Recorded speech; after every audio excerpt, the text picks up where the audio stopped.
பாரம்பரிய வேளாண்மையும் சந்திக்கும் சவால்களும். தாளக்குடி முத்தும் பெருமாள் அவர்களுடன் நேர்முகம். வணக்கம். வணக்கம். எத்தனை வயதாகுது? எனக்கு இப்ப 67 வயசாச்சு. 67 வயது அப்படிங்கும் போது வேளாண்மை தான் உயிர் மூச்சா? இப்படி எனக்கு நான் அப்பாவெல்லாம் விவசாயத்தில் இருந்தாங்க. சின்ன பிள்ளையிலே எங்கள் அப்பா கூட எல்லாம் போய் அதெல்லாம் விவசாயம் எங்களுக்கு அடிப்படை தொழில் மாதிரின்னு வச்சிங்களேன். அப்புறம் நான் வேற சர்வீஸ் எல்லாம் போயிட்டு வந்தேன். வேற பணியில இருந்தாலும் கூட தொடர்பு ரொம்ப இருந்துகிட்டு தான் இருந்துச்சு. விவசாயத்திலிருந்து நான் விடுபடலை. வேளாண்மையில அன்னைக்கு ஈடுபாடு சிறுபிள்ளை பிராயத்தில் அப்படிங்கும் போது நீங்க என்னென்ன மாதிரியான உதவிகரமா இருந்தீங்க அப்பாக்கு? எல்லா விஷயத்திலையுமே அவங்க 5 மணிக்கு எழுந்திரிச்சா எங்களையும் 5 மணிக்கு எழுந்திரிச்சிருவாங்க. காலையில் கிளம்பி போகும்போது அவங்க மற்ற கொஞ்சம் விவசாயம் கூட இருந்ததுனால மாடுலாம் இருந்துச்சு.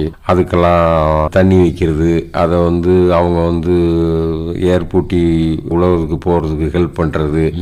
அப்புறம் அவங்களுக்கு டிஃபன் இதெல்லாம் கொண்டு போறது.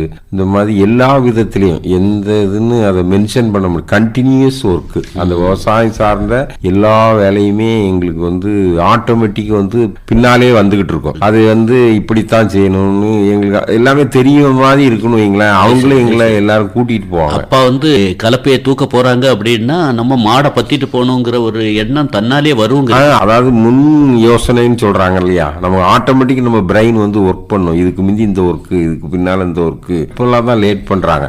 அப்ப 5 மணினா வீட்டுல இருந்து மாடெல்லாம் ஏர் பூட்டுறதுக்கு போயிடும்.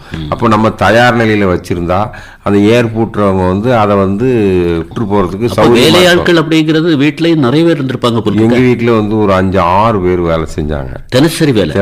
வேற ஒரு 12 மாடு, அப்புறம் பசு மாடு, ரெட்டை மாட்டு வண்டி, அதுலயே 2 வண்டி இருந்துச்சு. இப்படி நிறைய அது சார்ந்த எல்லாமே. அதனால அதுக்கு எல்லா லேபரும் நமக்கு அந்த வேலையாட்கள் அதுக்கு நமக்கு தேவையை இருந்துச்சு. அன்னைக்கு வித்து கொண்டு போகணும் அப்படின்னு சொன்னா வில்வண்டியும் கூட இருந்திருக்கும் போல இருக்க. வில்வண்டி எல்லாம் அன்னைக்கு எல்லாரும் கார் வச்சிருக்க மாதிரி தானே அன்னைக்கு வில்லுவண்டி. இன்னைக்கு எல்லாரும் கார் வச்சிருக்காங்க. அன்னைக்கு வில்லுவண்டியில போனா ஒரு கல்யாணத்துக்குலாம் வில்லுவண்டியில தான் போவாங்க. எல்லா வீட்லயும் இருக்கும். எங்க ஊரை பொறுத்தவரை எல்லா வீட்லயும் மேக்சிமம் இருக்கும். எப்படி இன்னைக்கு வருஷ கிரமமா கார்கள் வரிசை கட்டி நிக்குதோ அன்னைக்கு அதே மாதிரி அது மாதிரி காலையில அந்த வில்லுவண்டி ரெடியா எல்லாரும் கொடுத்துருவாங்க. அந்த மாதிரி எல்லாம் கிடையாது. நாளைக்கு அப்ப கல்யாணங்கிறது ரேர் மாதிரி தான் நடந்துகிட்டு. நீங்க சொல்லுங்க பிரகாரம் அப்ப மாப்பிளையும் பொண்ணுமே வில்லுவண்டியில போவாங்க. மாப்பிளையும் பொண்ணு வில்லுவண்டியில தான். ஆமா, அது ஒரு ஸ்டேஜ்ல ரொம்ப கௌரவம். ஏன்னா கிராமத்துக்குள்ள தானே கல்யாணம் இருக்கும். அந்த பொண்ணு அங்கேயே இருக்கும். மாப்பிள்ளை வில்வண்டியில தான் போவாரு. சரி, அது எங்க ஸ்டேஜ்ல கொஞ்சம் குறைஞ்சு வந்துச்சு. அதுக்கு முன்னால எல்லாம் நான் போயிருக்கேன். வில்வண்டியில போய் கல்யாணத்துக்கு எல்லாம் போயிருக்கேன். அப்பெல்லாம் கடைசி ஸ்டேஜுக்கு வருது. உங்க பேச்சு பார்க்கும்போது, உங்களுடைய முகப்பொலிவை பார்க்கும்போது, உங்களுடைய ஆர்வத்தை பார்க்கும்போது நீங்க கூட அந்த சவாரி அப்படிங்கிற ரீதியில கூட மாடுகளை கொண்டு போயிருப்பீங்க போட்டுருக்க. நாங்க வீட்டுல அந்த சவாரிங்கிறது ரொம்ப இன்ட்ரெஸ்ட் கிடையாது. ஆனா சின்ன பசங்களோட எங்க கூட கிடைக்காது. எங்க வீட்டுல பிறந்த மாடுகள், பசு மாட்டுல இருக்க மாடுகள் அந்த பசங்க எல்லாம் போட்டுட்டு டவுனுக்கு நைட்ல சினிமா பார்க்க வருவோம். நீங்களும் கூட அந்த சின்ன வண்டியை வச்சு வருவோம். எல்லாரும் வருவோம். அந்த ரேக்லா வண்டின்னு சொல்லுவாங்க. அதுல எல்லாம் ஒரு வண்டி எல்லா வீட்லயும் இருக்கும். எல்லா பசங்களும் 2 போட்டு அப்படி அது ஒரு ஜாலியா இருக்கும். அதை இன்னைக்கு கூட நினைச்சு கூட ரெகக்னைஸ் பண்ண முடியல நம்மளால. ஏன்னா திடீர்னு 8 மணிக்கு எல்லாம் சேர்ந்து இருப்பாங்க, பேசிக்கிட்டு இருப்பாங்க.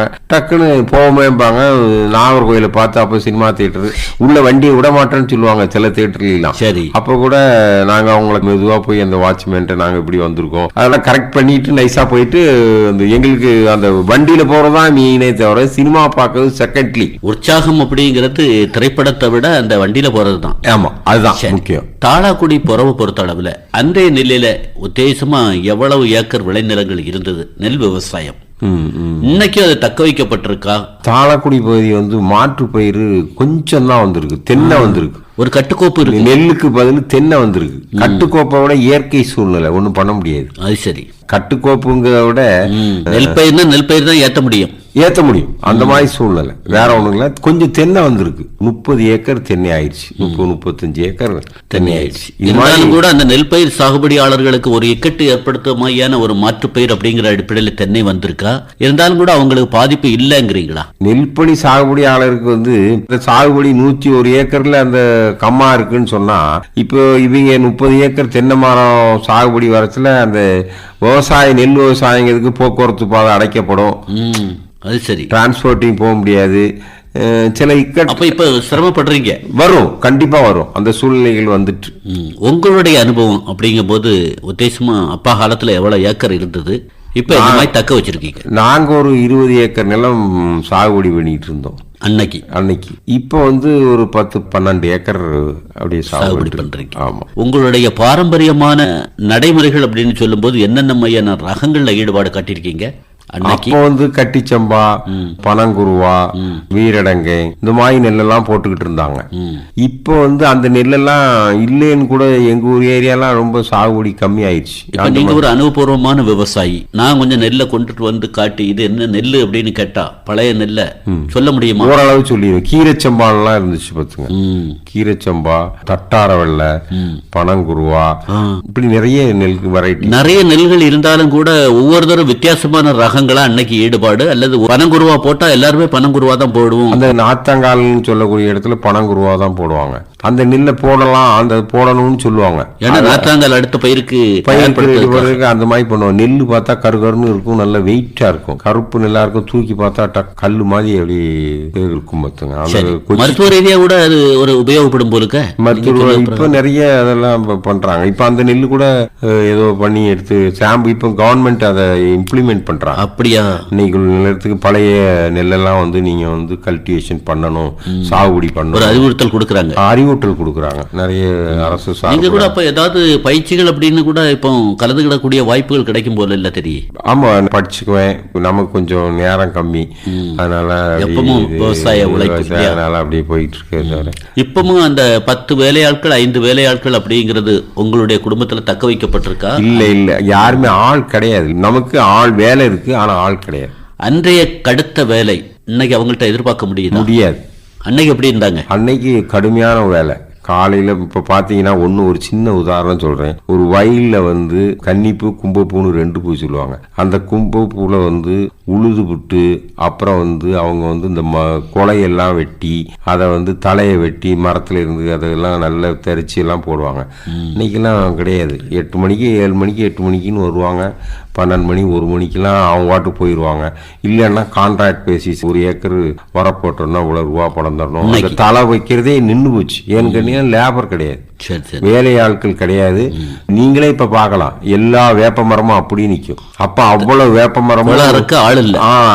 புரட்டாசி ஐப்பசி மாசம்னா அவ்வளவு கொலையும் அரைக்கி அவ்வளவு வயலுக்கு போயிடும். மரத்துக்கும் ஒரு ஊக்கம் கிடைச்ச, அடுத்தால தளிர் அவ்வளவு அழகா அடிக்கும். இப்ப நீங்களே பாருங்க, எங்கேயுமே வந்து அந்த மரங்கள் கொலை இறக்குற அந்த மாதிரி ஒரு இதுன்னு இனியுள்ள ஆக்கால்ச்சு தெரியாது. இல்ல நான் என்ன கேக்குறேன்னா, நீங்க வந்து ஒரு அறிவுபூர்வமா விவசாயத்துல எல்லாமே தெரிஞ்ச மாதிரி பேசிட்டு இருக்கக்கூடிய ஒரு நிலையில உங்களுடைய காலத்துல நிக்கக்கூடிய மரத்திலேயாது இன்னைக்கு நான் அந்த கொலை அறுக்குதல் அப்படிங்கிற தன்மையை கையாளுறேங்கிறீங்களா? அப்படி இல்ல.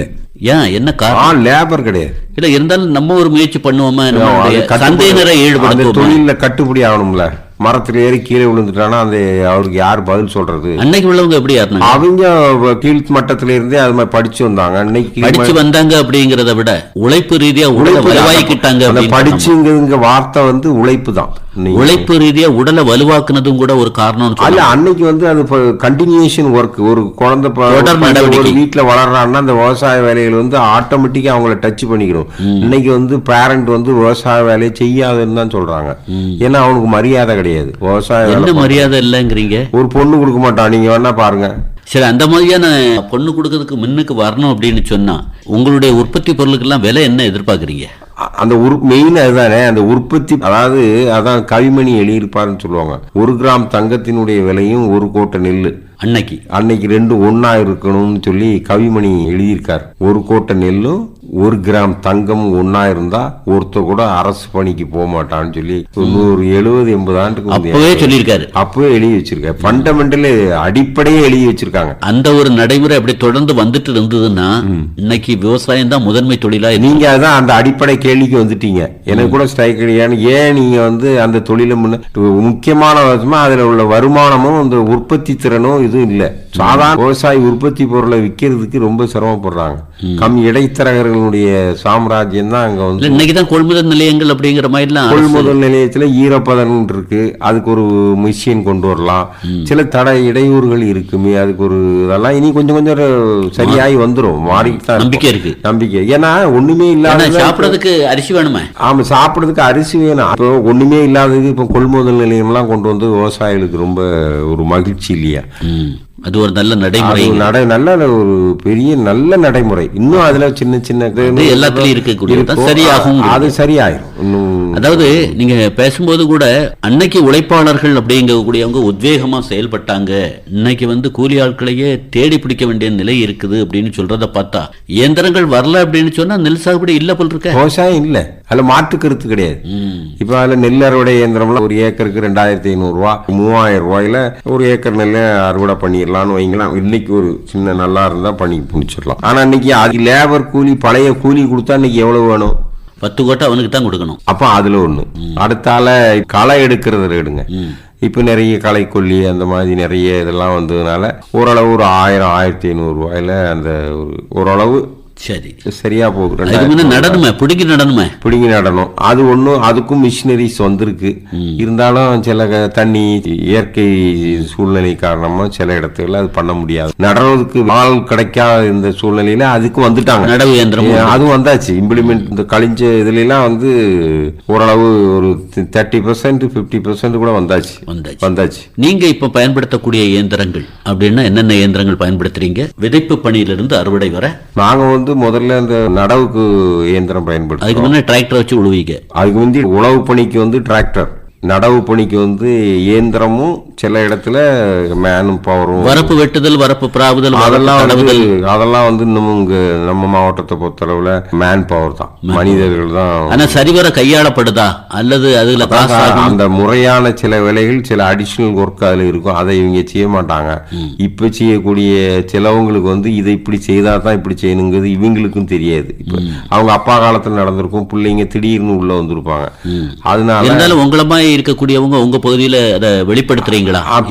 சொல்லி கொடுத்தாலும் அவங்க வந்து 10 மணில இருந்து 12 மணி வரை இப்போ ஒரு வரப்பு ஓட்டுறதா இருந்தா அதுல இருந்து ஒரு 2 அடி தள்ளி அந்த சகதியெல்லாம் எடுத்து வீசி போடுவாங்க. இவங்க அப்படியே தூக்கி அப்படியே வச்சுட்டு போயிடுவாங்க, வரப்புலயே வச்சுட்டு போயிடுவாங்க. அன்னைக்கு வயல்ல போட்டு அடுத்த உழவு வரும்போது இருப்பாங்க. இப்ப சொன்னா அதுல இருந்து ஒரு அடி கொஞ்சம் மண்ணை எடுப்பாங்க, அழகா போடுவாங்க. அதனாலதான் வரப்பு வந்து பெரிய வரப்பா இருக்கக்கூடியது. நீங்க இந்த பக்கம் செய்வீங்க, அவங்க அந்த பக்கம் நடந்து போவது கூட வழி இல்லாத இருக்கு. ஆனா இப்ப ஒரு கருத்து நிலவுது, கேள்விப்பட்டீங்களா? எல்லா விவசாயிகள்ட்டையும் கூடி பேசி அவங்க மொத்தமா ஒரேடியா ஒரு பண்ணை மாதிரியான அமைப்புல விவசாயம் செய்யலாம், அதுக்கப்புறமா பங்கீடு செய்துக்கலாம் அப்படிங்கிற மாதிரி லாபகரமா கொண்டு வரலாம் அப்படின்னு ஒரு பேச்சு அடிப்படையில். பங்கீடு செய்யாட்டா கூட பரவாயில்ல, ஒரே நெல்லை எல்லாரும் ஒரே டைம்ல போட்டு செஞ்சாலே போதும். இப்ப 100 ஏக்கர் 200 ஏக்கர் 500 ஏக்கர் இருக்குன்னா 500 ஏக்கரை எல்லாரும் கூடி பேசி இந்த தடவை TPS 5 நம்ம சாகுபடி பண்ண போறோம், எல்லாரும் ஒரே நேரத்தில் பண்ணுவோம், மெஷினரிஸை வச்சு அங்கேருந்தே ஒன்று ஓலை பண்ணி வச்சுருவோம். இதை பண்ணினாலே ஒரு 50% சக்சஸ் ஆகும். ஆனா வெளி பேச்சு என்னன்னா தாளாக்குடி பகுதி, தாளாக்குடி 10, தாளாக்குடி குளப்புறவு ஒற்றுமையின் சிகரம் அப்படின்னு வெளி பேச்சு இருக்குது. நீங்க தாளாக்குடியிலிருந்து வந்திருக்கீங்க. ஆனா உங்களுடைய கருத்து என்னன்னா இப்ப ஒண்ணுமே இல்ல, லாபகரமான சாகுபடியா கொண்டு வரணும்னா எல்லாரும் ஒரே மாதிரியான பயிரை போடணும் அப்படின்னு ஒரு கருத்து வருது. அப்ப அங்கேயும் குளறுபடி இருக்குது மாதிரி தெரியும். அதான் உண்மை, அதெல்லாம் மாற்று கருத்து ஒன்றும் கிடையாது. அன்னைக்கு படிப்பு அப்படிங்கறது ஓரளவு இருந்தாலும் கூட கட்டுக்கோப்பு அப்படிங்கறதுல கச்சிதமா இருந்திருக்காங்களா? அழகா இருப்போம் கடை வீதியில. அன்னைக்கு காரணம் அன்னைக்கு வந்து அந்த சொந்த நிலக்காரங்க எல்லாரும் சாகுபடி பண்ணாங்க. அந்த ஓன் லேண்ட் ஒரு 10 பேர் ஒன்றி போய் சேர்க்காங்க. உங்களுக்கு 10 ஏக்கர் இருக்கும், எனக்கு 10 ஏக்கர் இருக்கும், அவருக்கு 5 ஏக்கர். அப்போ அந்த வயசானவங்களுக்கு ஒரு மரியாதை கொடுத்தாங்க. அந்த 6 பேரும் கடை வீதியில ஒரு டீ சாப்பிட வருவாங்க. இந்த மாதிரி சித்திரை மாசம் வச்சு அண்ணன் இந்த தடவை விதை போட்டுருவோமே, சித்திரை 10க்கு லேசா தூத்துனா கூட உழவுனாலும் பண்ணிடுவோமே, பொடி போக எடுத்துருவாங்க. அப்போ அவர்கிட்ட வயசு மூத்தவர்கிட்ட சொல்லுவாங்க எப்படி பண்ணிடலாமேம்பாங்க. அப்போ அவன்கிட்ட ஏதோ ஒரு பேரை சொல்லிட்டு அவன்கிட்டையும் கேட்டுங்களேன் அவர்கிட்ட போய் கேட்பாங்க. அப்ப அவர் சொல்லியாச்சுல ஒன்னும். அப்போ எல்லாரும் சேர்ந்தாச்சுல இன்னும் வீட்டையும் கூட்டுக்குவோமே, பிறகு 6 மணிக்கு கடைக்கு வீதிக்கு வருவோம்ல, பேசிக்குவோமே, நானும் அவனை பார்த்தா பேசுறேன், அப்புறம் நம்ம கலந்துக்கலாமே. நல்ல ஐடியா தான். அங்கே ஒரு 90% வந்து பண்ணிடுவாங்க, அந்த ஒரு 10% வந்து மரியாதை கொடுப்பாங்க. அது சரி, நான் இண்டிவிஜுவலா முடிவு எடுத்துட்டேங்க இல்லாம. அப்ப நான் போய் அவர்கிட்ட சொல்லுவேன், அண்ணங்கிட்ட கேட்டேன் சரின்னு சொல்லிட்டாரு, இருந்தாலும் உங்கள்கிட்ட கேட்டுக்கிட்டோம்னு சொன்னாரு. அப்ப அவருக்கு வந்து நம்மளை வந்து அந்த மாதிரி ஒரு விட்டு கொடுக்கக்கூடிய தன்மையில அப்ப நிறைய அந்த நிலை திரும்பி வரும். இப்போ வந்து எதிர்பார்க்கறீங்களா? இனி வராது. ஏன்னு கேட்டீங்கன்னா இப்ப வந்து சாகுபடி சொந்த நிலக்காரங்க சாகுபடி பண்றது ரொம்ப கம்மி. பாட்டமாய் கொடுத்துறாங்க. பாட்டு ஆமா குத்தகைக்கு விட்டுறாங்க. அவங்க என்ன பண்றாங்க, நாளைக்கு நம்மகிட்ட இருக்க போகுதோ என்னவோ, நமக்கு என்ன. அப்ப நீங்க சொல்லுற பிரகாரம் அந்த புறவுல நடுப்பகுதியில சொந்த நிலக்கார மாட்டினா கஷ்டம் தாங்கிறீங்க. கஷ்டம்தான். இவன் காலெல்லாம் சுத்தம் பண்ண மாட்டான், சொந்த வயல்காரன் நீட்டா வச்சிருக்குன்னு நினைப்பான். இவன் சுத்தம் பண்ணாதான் தண்ணி கீழே இறங்கும், வரப்ப கண்டமேனிக்கு வெட்டுவான். இதெல்லாம் வந்து லோக்கல் ப்ராப்ளம் நிறைய. லாபகரமான சாகுபடி, லாபகரமான வழிமுறை அப்படின்னா நெல் சாகுபடியை பொறுத்தளவுல ஆரம்பத்துல இருந்து முடிவு வரை எப்படி இருந்தா லாபம் பார்க்கலாம்? எல்லாரும் ஒற்றுமையா இருந்து ஒரே நெல்லை போட்டு எல்லாரும் ஒரு இது பண்ணி வித்தியாசம், நீங்க ஒரு நெல்லை போட நான் போட, அது நாள் குறைஞ்ச நெல்லா இருக்கும், நாள் குறா இருக்கும். அப்ப ஏன் வண்டி அறுவடை இயந்திரம் அங்க போகாது, அடுத்தால நீங்க உழவுக்கு தண்ணியை தள்ளிடுவீங்க. இந்த மாதிரி சூழ்நிலாம் இல்லாம இருக்கிறதுக்கு எல்லாரும் பயிர் இந்த நெல் போட போறோம்னா ஒற்றுமையா அவ்வளவு பேரும் சொல்லி பேசி முடிவெடுத்து. அனுபவத்துக்கு ஒரு மரியாதை இளம் சந்தையினர் கொடுக்கணுங்கிறீங்க. கண்டிப்பா அவ்வளோ பேரும் கொடுக்கணும், மரியாதை கொடுத்து. அந்த வண்டி டிராக்டர்காரங்கிட்ட இவ்வளவு ரூபான்னா ஏக்கருக்கு நாங்க பேசி தருவோம் அப்படின்னு சொல்லி அந்த மாதிரி அப்படி பேசணும். நீங்க ஒரு 900 ரூபாய் பேசி வச்சுட்டு போவீங்க, நமக்கு முன்னுக்குட்டி அறுத்தரலாம நான் 1000 ரூபாய் தரேன் அப்படின்னு கூட்டிட்டு போக கூடாதுங்கிறீங்க. ஆமா, அல்ல இல்ல, அதுவும் இல்லாம அந்த கண்டினியூஷன் வரும் பாருங்க. அந்த பக்கத்துல ஒன் சைட்ல இருந்தே சாகுபடி ஆரம்பிச்சு ஒன் சைட்ல முடிஞ்சிரும் பாருங்க. கடன்னு ஒரு அங்கங்கே அலைச்சல் இல்லாம முடிச்சு கொள்ளலாம், அந்த போறதுக்கு வழி கிடைக்கும். அது எத்தனையோ பெனிஃபிட் இருக்கு. குளங்களை பொறுத்தளவுல எப்படி உங்களுக்கு எத்தனை குளங்கள் இருந்தது? அன்னைக்கு அப்பா காலத்துல இருந்த குளங்கள் கூட நான் பணிபுடிஞ்சு வேளாண்மை பக்கம் விறுவிறுப்பா இறங்கும் போது சில குளங்களை காணல அப்படின்னு கூட சொல்றீங்களா? அப்படி குளங்கள் வந்து இப்போ இருக்கு, குளங்கள் நிறைய இருக்கு. அப்போ அந்த குளங்கள் வரும்போது எங்க ஊர்ல வந்து ஆக்கிரமிப்புகள் கொஞ்சம் இருக்கு. ஆனா வந்து இந்த தூர்வாராம அதுலதான் கொஞ்சம் கொள்ளளவு வந்து குறையுது. இப்ப உங்க கிராமத்துல இருந்து பூதப்பாண்டி போறது வர ஒரு குளம் இருக்குது இல்லையா? ஆமா. அந்த குளத்துக்கு பேர் என்ன?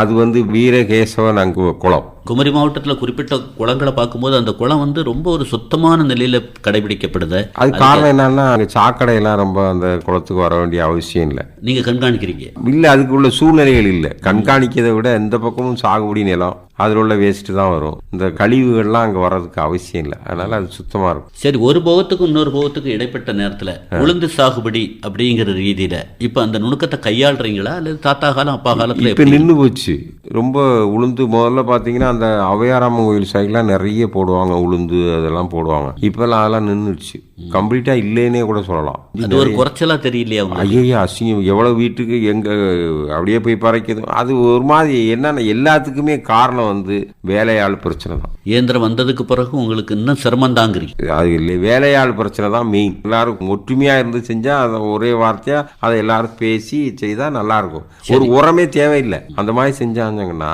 தலையை போட்டாங்கன்னா ஒரு இது கிடையாது. இன்னைக்கு கால்நடை செல்வமாவது கட்டி காக்கப்படுதா? அப்படி ரொம்ப குறைஞ்சிருச்சு. உங்கள்கிட்ட எப்படி இருக்குது? எங்கள்கிட்ட சுத்தமா இப்ப பாத்தீங்கன்னா பேருக்கு 2 பசுமாடு வச்சிருக்கோம் வீட்டு அவசியத்துக்கு. அன்னைக்கு நீங்க தான் பேசும்போது சொன்னீங்க எங்க வீட்டுல வந்து 5 வேலையாட்கள் நிரந்தர பணியாளர் மாதிரி இருந்தாங்க அப்படின்னு. ஆமா. அந்த கால்நடை செல்வம் அப்படிங்கிறது குறையிறதுக்கு என்ன காரணம்னு நினைக்கிறீங்க? காரணம் எல்லாமே வேலையாட்களினுடைய அடிப்படை தான். வேலையாட்கள் இருக்குமானா எல்லாமே மெயின்டைன் பண்ணலாம். தாத்தா அப்பா நீங்க வேளாண்மை பக்கம் அடி எடுத்து வச்சு சிறப்பாக செய்திருக்கீங்க. உங்களுடைய சந்தையினர் உங்களுக்கு உங்க அப்பா எப்படி சொல்லாமலே நீங்க ஒரு ஈடுபாட்டோடு இருந்தீங்களோ அந்த மாதிரியான ஒரு நடைமுறைக்கு உங்க பிள்ளைகளை கொண்டு வந்திருக்கீங்களா? வாய்ப்பு இல்லை. என்ன எப்படி சொல்றீங்க? நாங்க இருந்தது வெளியில இருந்தோம் கொஞ்ச நாள். அப்ப அவங்களுக்கு இதுக்கு இந்த விவசாயத்துக்கு டச் இல்லாம, உண்மையை பேசினா அப்படிதான் உங்க டச் இல்லாம இருந்துச்சு.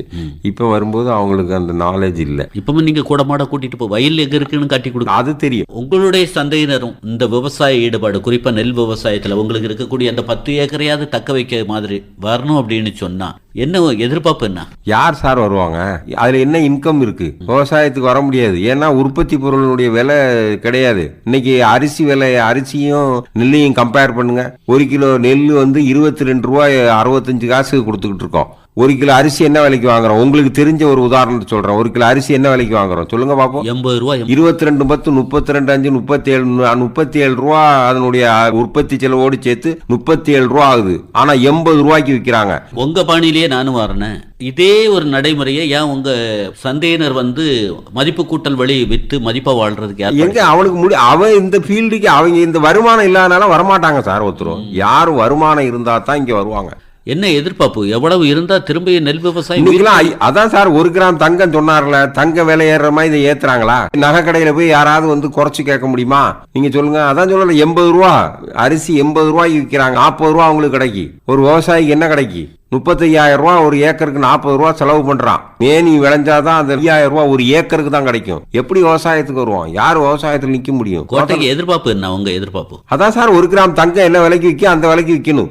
சாதா கடையில அரிசி வாங்கி சாப்பிடக்கூடிய ஏழைகளை நினைச்சு பாக்குறீங்களா? சாகுபடி செலவுக்கு இன்னைக்கு இவ்வளவு செலவு ஆகுதுனால நாங்க அதுல எதிர்பார்க்கோம். அது இல்லாததுனாலதான் விவசாயத்தை விடுறாங்க. அதுக்கு என்ன வழிங்கிறத அரசாங்கம் இதனுடைய முயற்சியை பண்ணி விவசாயிகளோட விவசாய கலரணும். ஏன்னா ஒண்ணும் பண்ண முடியாது. அன்னைக்கு கூட தெரியாது, இன்னைக்கு வெளிப்படையா தெரியுது. அன்னைக்கு வீட்டுல அரிசி நெல், எல்லா வீட்லயும் நெல்லை வைப்பாங்க, அரிசி எடுப்பாங்க, முடிச்சு. அன்னைக்கு தெரியாது அப்படிங்கறத விட கூலி தொழிலாளர்கள் குறைந்த கூலிக்கு வேலை செய்ததும் கூட ஒரு காரணம், கடுமையான உழைப்பு இருந்தது ஒரு காரணம்னு சொல்லாமா? நிச்சயமா நிச்சயமா ஆமோதிக்க வேண்டிய, அது உண்மையான விஷயம். உழைப்புக்கு தக்கன அதுதான் உண்மையா இருந்தாங்க.